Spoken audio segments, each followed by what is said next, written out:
Today we have a lot of sea animals. Let's learn their names.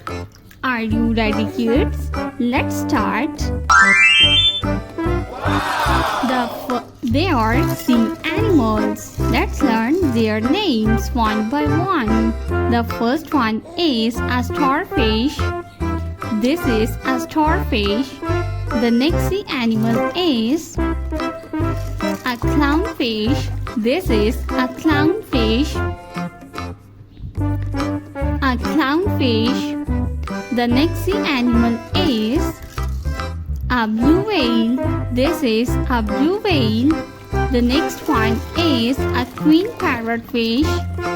This is a queen parrotfish. The next one is a penguin. This is a penguin. The next sea animal is a little pink fish. The next one is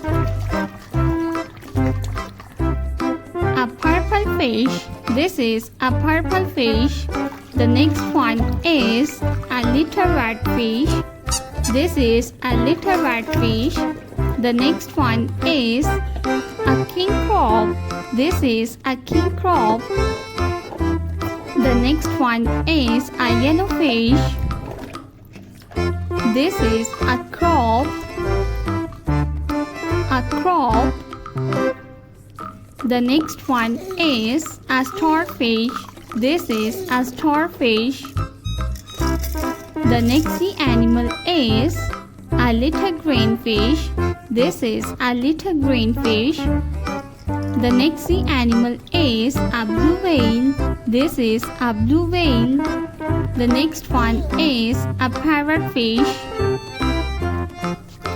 This is a turtle. A sea turtle.